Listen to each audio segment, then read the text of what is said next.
Welcome in, college fantasy football family and friends.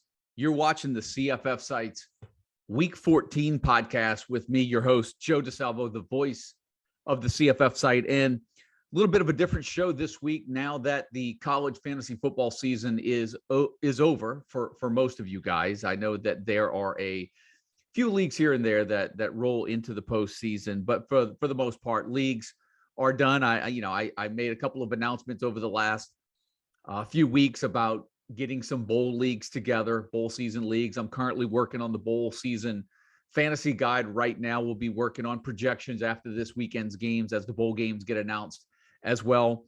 My buddy Mike Bainbridge was scheduled to come on the show tonight with me as well. We were going to talk a little bit DFS, but somehow, some way, I wind up ghosting him around the 7:00 hour, completely lost track of time. And my man Mike is knee deep into the Michigan-North Carolina basketball game, probably a couple of six packs in. And last I checked, North Carolina was up 20 points. So I wouldn't be surprised if he can't find the remote right now because it might have gone through the wall maybe about 30 minutes ago. But I'll be rocking this podcast solo. And so, what we're going to do is I'm just going to run through the games a little bit, talk a little bit college football, let you guys know what we have on tap over at the CFFsite. We're going to continue all of the DFS content this week. We're going to have player projections as well. If you have and came in this year at the preseason level, at the Heisman level, you're going to have access to all the content throughout the bowl season. If you want a copy of the bowl season fantasy guide as well, you'll be able to get that. There'll be information on the site as well. What's going to be in that? Well, a lot of player information, player projections are going to be included in that. Top fantasy plays. We're going to have stats in there. Mike and I are going to give our picks. We may even do a confidence pool as well with a lot of you guys. Get that together as well. We're going to make our picks against the spread, confidence picks as well, some of our sleeper picks, and just really have some fun, particularly for you guys that like to play college fantasy football. Bowl season, and we're going to get some more bowl season leagues going. Last year we didn't do any because of COVID, but we have gotten as many as 12, 13 leagues. You guys are welcome to play as many as you can. As a matter of fact, I just paid out all of the best ball league winners, all 7 leagues that we had that we got together this preseason. Congrats to all of you guys that placed first, second, and in some leagues third as well. But look for that in your Fantrax account. That money was paid out this evening as well. And so still a lot to come with the CFFsite, still a lot of announcements to be made. I feel like we could do a show just on transfers alone with all the transfer news that has come out just within the last 72 hours as well. But we're going to get away from that right now because Mike and I will do a season wrap-up show sometime in the next couple of weeks. I think what we're really looking to do over the next week or two is to get the content up on the site for the start of bowl season. That bowl season fantasy guide is also going to come with links to exclusive videos that Mike and I will do on every game as well. So we'll talk game matchups, capsules, players as well, hopefully cover enough of injuries, opt-outs as well, and look at the game from a fantasy perspective, from a fan perspective, maybe some DFS we're going to work in there as well. So that's going to be all part of the bowl package that you guys will get exclusive access to a lot of that content. But that's really what we have in store over the next 2 or 3 weeks. And then I mentioned this in an email that I sent out in my notes and observations over this past week. We're going to go ahead. I'm going to go ahead and redesign the site this year, try to streamline some of the content as well for you guys at the different tiers. I know Mike's guys that came over from Patreon were used to getting those email push notifications on some of his work. We're going to see about getting that incorporated over at the CFFsite as well. See if we can meet in the middle, redesign the site, make it a little easier with access and streamlined content distribution for 2022. So that's all things that we discuss and that we plan in the off season, which is about to be here when the bowl games start.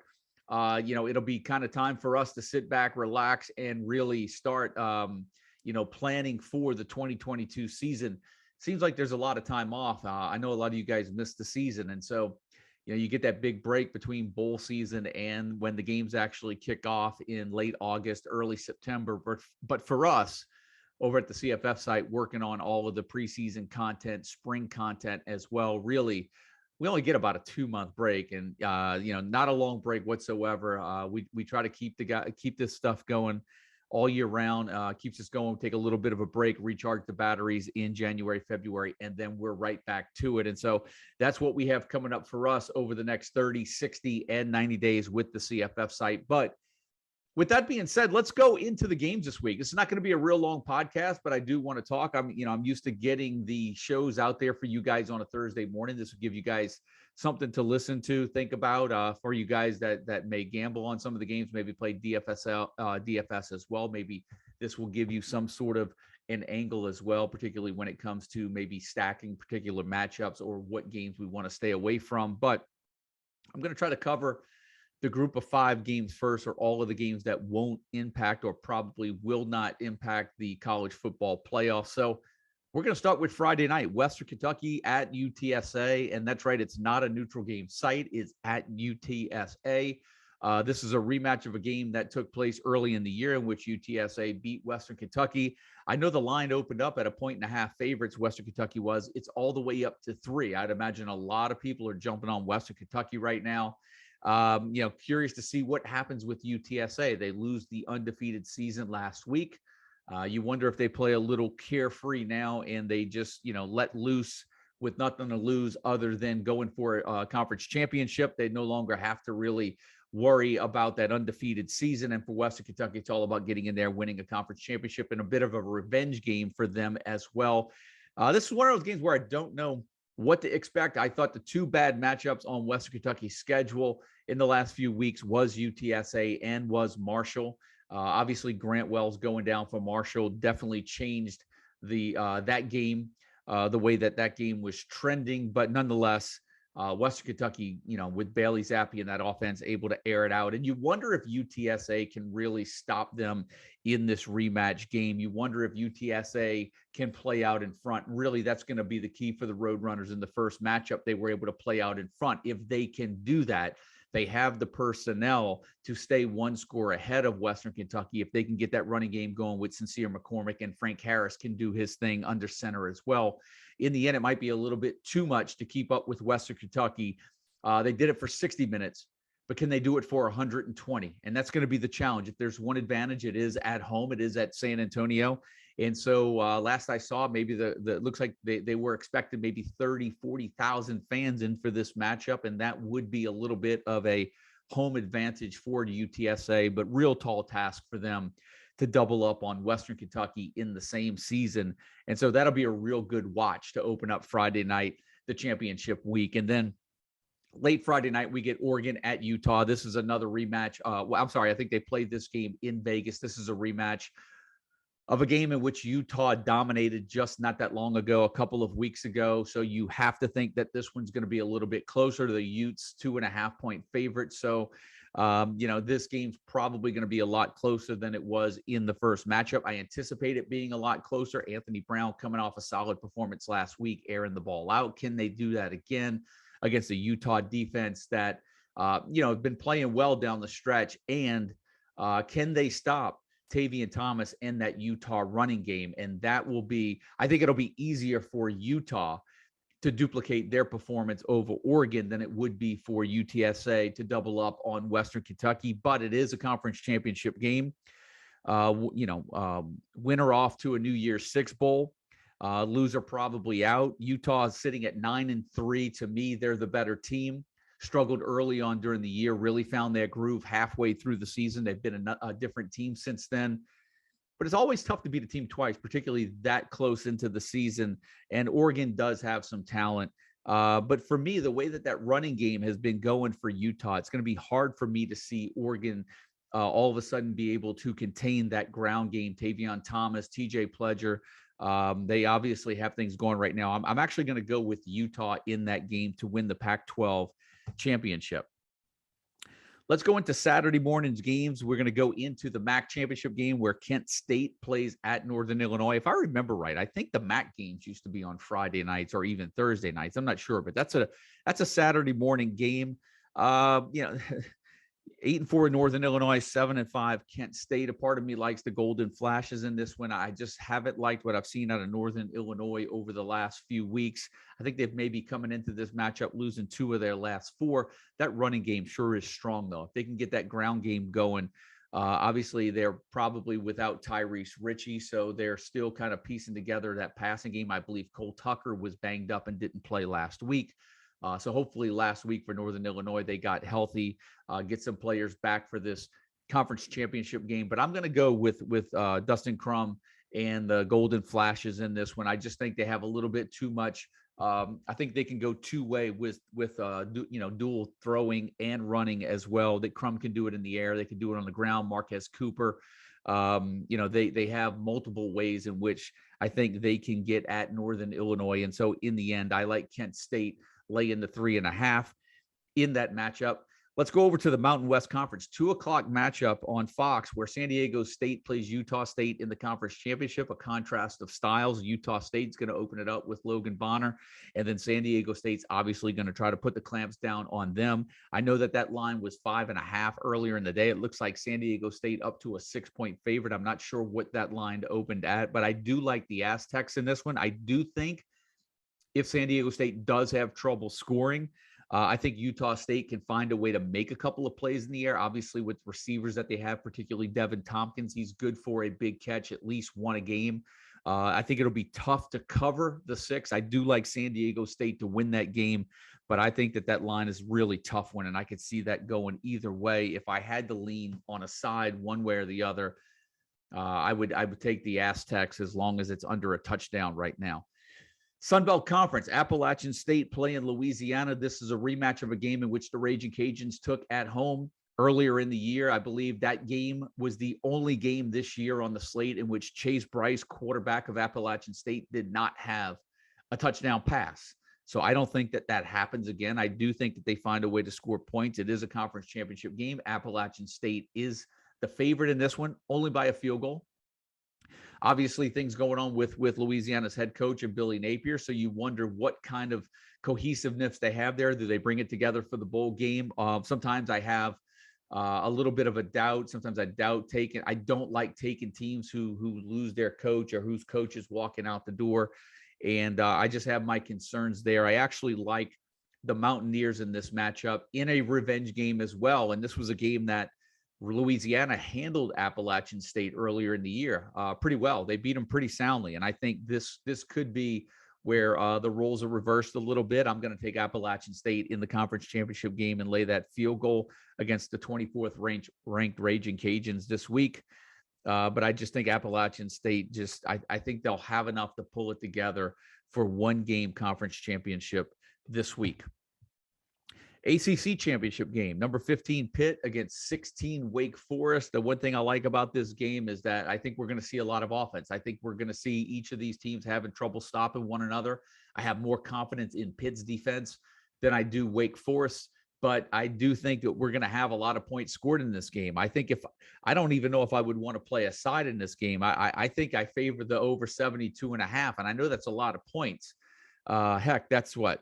Probably 10 plus touchdowns that are going to be scored in this game. But given what we have seen from those offenses and Wake's defense this year, that possibly could happen. And I might be willing to have a little fun with that one and go over 72.5. That should be a fun game. ACC Conference Championship, Pitt, Wake Forest.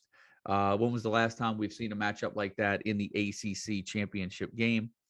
And then we've got that matchup between USC and Cal. It's a makeup game that got postponed from a couple of weeks ago. Both teams are 4-7, not much to play for. Lincoln Riley coming to town into LA to take over that USC program. Both teams 4-7. Neither can go to a bowl game. Curious to see how they play that one, how it plays out. I don't even have I don't have a take one way or the other how it goes. If I had to lean on one side, I'd probably just take Cal at home minus the 4.5. Now, let's get into the games that are probably going to determine the college football playoff. And I'm going to go ahead and start with the Georgia-Alabama matchup, because if it plays out the way that I expect, then we can kind of unfold some scenarios as we get into the show, as we get into the other matchups. But I do like Georgia. I said early in the week that I didn't think they were going to be able to set a line big enough for me not to like the Bulldogs. I like them as to win this game by double digits. The line is only 6.5. I see an argument both ways. There are those out there that believe that Georgia really just hasn't played anyone all year. And I get that. You look at the schedule. There's no one on that schedule that really scares you. Not even that win over Clemson at the beginning of the year. But, let's be honest, that wasn't the same Georgia team that's strapping it on in week 12 and week 13 and now in week 14. So Georgia's much better than they were back then as well. And for me, and the reason why I say that is just because Georgia passes the eye test to me. They just seem to have it all. They have the defense. They've got that front seven. They can run the ball. I think Stetson Bennett's been underrated this year. I think he's good enough for them to win the national championship game. So I'm curious to see how this plays out. And quite frankly, I've watched Alabama a few times this year as well. And the one thing that I can tell you is that that's about as sloppy of an Alabama team as I've seen in quite some time. They're not too tidy. I've seen they look sloppy against Arkansas. I thought they were sloppy against Auburn. There was a couple of other games in which I just thought that they did not look like a well-greased engine. And so, this Georgia team, what they remind me of is that they remind me a little bit of the Alabama squads from 5-6 years ago. Play solid defense, one of the top, if not the top defenses in the country, which Georgia certainly has been this year. And then they're going to come enough at you offensively to put points on the board and put pressure on you to make plays against that defense. That's who Georgia reminds me of right now. And so if we're going to play that and let that unfold and say that Georgia wins that game, we now all of a sudden have to look at Michigan and we have to look at Cincinnati, right? Michigan, 10.5-point favorites against Iowa. Cincinnati, 10.5-point favorites against Houston. Both of those teams, you win, you're in, right? So that'll take care of 3 of the spots right there. And first of all, let me just back up right here. And let's just hypothetically say, Georgia loses that game. To me, Georgia is the best position this week because even if the Bulldogs lose, for me, they're in the college football playoff. They're the only team that I think is guaranteed a spot with a loss this week is Georgia. I think Georgia could lose to Alabama and they're out. I don't think a loss by Alabama to Georgia gets them in. I think the only way that there would be some consideration for Alabama to get into the college football playoff is if with a loss is if they lost a close one, last second field goal, overtime, and then Michigan gets upset. Cincinnati gets upset. Maybe Oklahoma State gets upset. If those dominoes fall, then Alabama still would have some sort of an outside shot, I think, to get in. But I think Alabama, you lose, you're done. Georgia's in. Michigan, Cincinnati, 10.5-point favorites. I will say this. Houston lost that opening game of the year against Texas Tech. Since then, they've run the table. Cincinnati has that win over Notre Dame. There's no one really in college football this year, not even Notre Dame, Cincinnati. There's not a lot of teams that have impressed me this year other than Georgia. So I think this is the year where a team like Cincinnati, it's perfect storm for them to get in. But I'll tell you, I'll give you a warning sign right here. If you're a Michigan fan or if you're a Cincinnati fan, 10.5-point favorites. First of all, I like the points and the underdogs in both games. If I was going to go ahead and take a side, I'd go ahead and take the 10.5 in both games in conference championships, because here's what I feel. I feel Iowa in Houston, there's no pressure. These guys are out there trying to win a conference championship. They're going to be a little bit more loose, I think, in the beginning, whereas Michigan and Cincinnati know that if they lose, their national championship hopes go up in smoke. I think there's some extra burden that comes with that. There's going to be some extra pressure that comes with that. And so I do think that there's a chance that I think that maybe both of these games tend to be a little bit tighter late in the game than what we think it will be. Right now, it seems like maybe Michigan is the more obvious choice to roll through Iowa. And that's the reason why that one scares me a little bit, because with that Iowa defense, and we all know that Iowa's going to struggle probably to score points. But if that Iowa defense can find a way to turn Michigan over and create a short field, that could make things really, really tricky and make you Michigan fans really nervous. And I think the Houston defense is good enough to really maybe get some stops against Cincinnati and make that game really interesting, really late. And so, look, if I'm going to put money on both of these games, I'm going to say, hey, give me the 10.5 in both dogs, and let's see if they cover and see if those favorites squeak out of there. But let's just assume Michigan, Cincinnati win, they're in, right? Michigan, Cincinnati win, they're in. Georgia wins, they're in. That's going to leave us one spot left. And, obviously we have the Baylor game, Oklahoma State game that we still have to cover as well. So, I think right now with the way the committee has positioned Oklahoma State ahead of Notre Dame, that if Oklahoma State wins the conference championship, Michigan, Cincinnati wins, I think you're going to see Georgia, Cincinnati, Michigan, Oklahoma State in the college football playoff. That will be your 1, 2, 3, 4. I think Notre Dame really needs to have one of those, Michigan, Cincinnati, and Oklahoma State, to lose. And then I think a scenario that, things are going to get into where things really get interesting is if Georgia wins, Cincinnati wins, Oklahoma State wins, and Cincinnati gets beat by a late field goal or gets taken to overtime. How does that win by Cincinnati on the road at Notre Dame now carry weight when both of them, you're basically going to be looking at a one-loss Cincinnati team versus a one-loss Notre Dame team, with that one loss being to Cincinnati at home. Given Notre Dame's schedule and the head-to-head matchup, in that scenario, I still don't know how you take Notre Dame over Cincinnati. And so I still give the Bearcats a slight edge to make it ahead of Notre Dame, even if they lose a close game to Houston.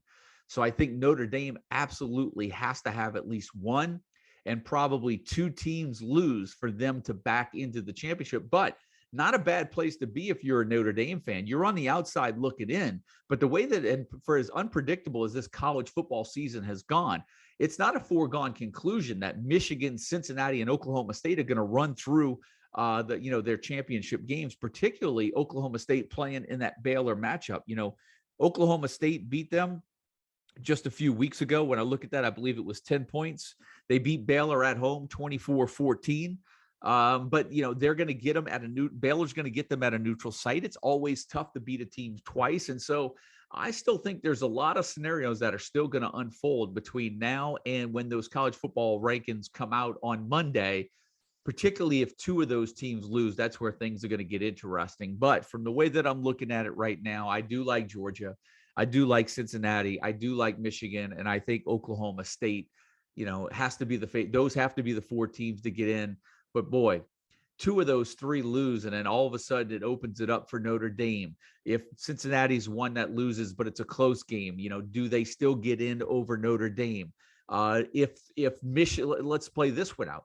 Let's say Michigan and Oklahoma State lose and Cincinnati wins, and Alabama loses by a touchdown. Does that now put Alabama back into the conversation with Notre Dame and put them over, Oklahoma State, who would have lost, and Michigan, who would have lost? So there's a lot that's still to be unpacked after this weekend. It's really going to be fun. It's going to be a very unpredictable season. I probably haven't even gone into a couple of scenarios that you guys are out there thinking of. But, just to talk about scenarios over the last 15 minutes gives us an idea of just how crazy things could go. It is college football. Anything can happen. And, look, I'm a fan. I want to see the expanded playoffs. So I'd like to see a little bit of mayhem. I don't want to see chalk win. I want to see what happens when some things unfold and upsets happen, and see the college football playoff committee, who they put in. And I want to hear some fans gripe and moan and groan, and I want there to be complaints. And I'm ready to expand this thing to more teams, because the more playoffs we have, the more exciting it's going to be. So look, that's going to take care of all the games, guys. I've run down everything, what we're going to be doing over the next month at the CFF site. Remember that bowl season guide coming your way, along with all the announcements for bowl seasons, bowl fantasy leagues. We're going to have some monetary leagues as well, maybe some $25, $50, $100 denominations. I'll get that out. I know you guys like to play. Once again, all of the best ball leagues that we got together at the beginning of the year. If you played in any of those in place, those leagues were paid out this evening. Go ahead and check your account over at Fantrax as well. But that's going to do it, guys. The next time you see me, hear from me, it will probably be either a post regular season wrap-up show with myself and my partner Mike Bainbridge, as we'll kind of go through the 2021 season in review and kind of discuss our hits, misses, our surprises. We're going to do a show like that We'll probably do that once we get the bowl season guide and all of the content ready to rock and roll. And then, of course, you're going to see and hear from me quite a bit. I'm going to do a show and a podcast on every bowl game that'll cover DFS, fantasy matchups, pick'ems, you name it. We're going to do it. We've got another 4 weeks to go. College fantasy football regular season is over, but the bowl season is my favorite time. For you guys that haven't played college fantasy football bowl season leagues, you've got to get in. You've got to try. I promise you, it is 3 weeks, 4 weeks condensed, nonstop college fantasy football. You're going to build a roster. These leagues have about eight to 10 teams in them. We use 30-man plus rosters. 30-plus man rosters. That's how many players you're going to have on your roster. You're going to be invested in every bowl game. I promise you. That's going to do it for this week's show. I'll talk to you guys next week. Enjoy the games for the conference championships in week 14. And I'm going to talk to you soon. Till then, guys.